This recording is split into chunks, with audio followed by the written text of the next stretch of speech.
By the end of the war, more than 300 Japanese bombs would reach the American mainland, without planes, without pilots, without radar ever seeing them come. They crossed 9,000 kilometers of ocean, carried only by wind. This is the story of the only weapon of World War II to strike the continental United States from Japan itself. And it is a story built not on firepower, but on patience, science, and the invisible rivers of the sky. America in 1944 believed itself unreachable. Pearl Harbor had been a shock, but it was an island. The mainland felt protected by distance, protected by oceans, protected by belief. The Pacific was vast, too vast for bombs to cross, too vast for revenge to float. And yet, something was already on its way. To understand why Japan turned to the wind, we must understand how desperate the war had become. By late 1943, Japan was losing. Its navy, once dominant, was bleeding ships faster than it could replace them. Its pilots, once elite, were dying faster than they could be trained. American submarines were strangling supply lines. Bombers were beginning to reach the home islands. Tokyo burned. Osaka burned. Factories vanished in firestorms. Japan could no longer reach America with aircraft. It could not spare ships for long-range raids. Conventional retaliation was impossible, but surrender was unthinkable. So Japanese military planners asked a different question. If we cannot reach America with planes, can the wind do it for us? The answer came from science. Japanese meteorologists had been studying high-altitude air currents for years. In particular, a fast-moving river of air flowing eastward across the Pacific. Today, we call it the jet stream. At altitudes above 30,000 feet, winds could reach speeds of 200 miles per hour. Anything that entered this current could cross the ocean in days. In theory, what Japan needed was a weapon that could reach that altitude, survive the cold, travel for thousands of kilometers, descend over enemy territory, detonate without guidance. It sounded impossible until someone suggested a balloon. The project was given a simple name, Fugo, floating weapon. But the reality was anything but simple. These balloons were not toys, and they were marvels of wartime engineering. Each balloon was 33 feet in diameter, built from hundreds of pieces of handmade paper, glued together with konnyaku paste, a gelatin derived from devil's tongue root. Why paper? Because rubber was scarce, because silk was reserved for parachutes, because paper was light, and Japan had millions of schoolgirls. Teenage girls were pulled from classrooms and assembly halls. They worked for hours, gluing paper panels together with bare hands. No gloves, no masks. They were told they were building weather balloons. Many never knew they were making bombs. Beneath each balloon hung a complex control system. Sandbags acted as ballast. A barometric device measured altitude. If the balloon dropped too low, one sandbag would be released. If it rose too high, a valve vented hydrogen gas. This cycle repeated automatically. Day after day, night after night, dash, dash. As the balloon rose and fell across the Pacific, when all sandbags were gone, the weapon phase began. Incendiary bombs, high explosive charges, and finally, a self-destruct device meant to erase evidence, or so Japan hoped. The first launches began in November 1944. From hidden sites along Japan's eastern coast, soldiers released balloons one by one. They rose silently into the sky, drifted east, disappeared. No cheers, no explosions, no confirmation, just waiting.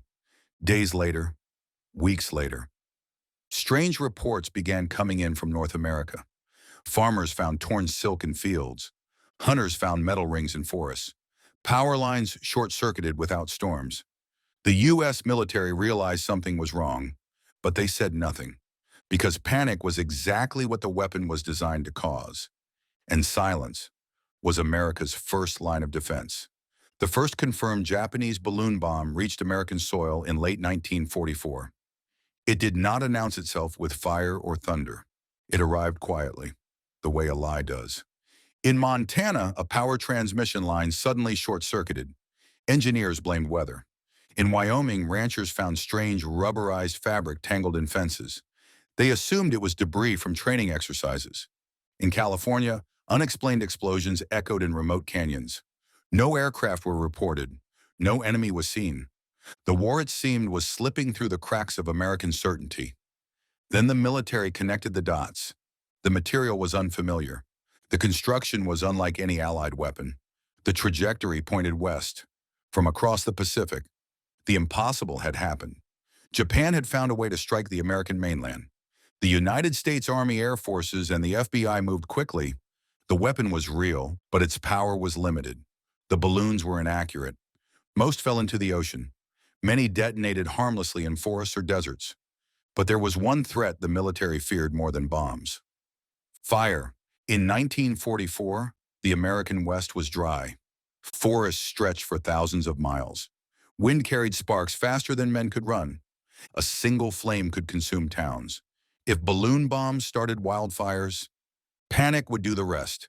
So the government made a decision. Absolute secrecy. Newspapers were ordered not to report balloon incidents. Radio stations were warned. Journalists complied. To the public, nothing was happening. To the military, everything was. Special units were formed to hunt a weapon that had no launch point, no radar signature, and no predictable landing zone. Pilots flew patrols looking for drifting shadows. Fire crews were placed on alert. Explosive disposal teams raced into forests after anonymous tips. The enemy was invisible. And that was the point. Japan waited for results. They listened to American radio broadcasts, hoping for reports of fires, deaths, chaos. They heard nothing. The silence was devastating. Japan assumed the weapon had failed. In truth, it almost succeeded. On May 5, 1945, near Bly, Oregon, a church group went on a picnic. The war felt far away. Germany had already fallen. Japan seemed on the brink of defeat. A pastor's wife and 5 children wandered into the forest. They found something strange on the ground, a balloon. They touched it. The explosion was immediate. 6 people were killed, 5 children, 1 woman. They were the only civilians killed by enemy action on the American mainland during World War II. The silence could no longer hold. The U.S. military released a controlled statement. Not panic, not fear, just a warning. Do not touch strange objects. The truth was still buried because the war was ending, and Japan would never know how close it came. By the summer of 1945, Japan was listening.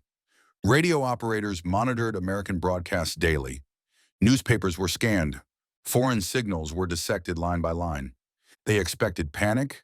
They expected reports of burning forests, evacuations, deaths. They heard nothing. The Fugo campaign had launched more than 9,000 balloon bombs. Only a fraction reached North America. Only a handful detonated. Only one incident claimed lives. And Japan never knew. To Japanese planners, the silence meant failure. They assumed the balloons had fallen harmlessly into the sea. They assumed American defenses had neutralized the threat. They assumed the jet stream had betrayed them. The program was quietly abandoned. Resources were redirected. Factories were destroyed by bombing. The war closed in. Weeks later, atomic fire would erase entire cities. And the balloon bombs, Japan's most patient weapon, vanished without acknowledgement. After the war, America began to forget. The balloon bomb program had been classified. Reports were sealed. Incidents were scattered across thousands of miles. No dramatic battles, no dogfights, no heroes returning home, just fragments. Metal rings found decades later by hikers. Explosive devices uncovered by loggers. Warnings quietly issued to forest workers even into the 1950s. Some balloons were found 30 years after the war. Still alive, still deadly. The war had ended, but it had not entirely left. Historians would later understand the Fugo program differently. Not as a failure, but as something more unsettling. It was the first intercontinental weapon, the first attack guided not by pilots or computers, but by atmospheric science. It proved that distance no longer guaranteed safety, that borders meant little to the sky. Today, the forests of the American West are quiet. The trees that once hid balloon bombs have grown tall. The scars of explosions are softened by time. The victims at Bly are remembered by a single monument. Most people have never heard the story, and perhaps that is fitting, because the weapon itself made no sound, no roar of engines, no sirens, no warning, just wind. Japan's balloon bombs did not change the outcome of the war, but they changed something else. They proved that war could arrive silently, that enemies did not always announce themselves, that even oceans could be crossed without a ship. And long after the last balloon fell, the jet stream still flows east, unseen, unstoppable, carrying whatever humanity chooses to release into it.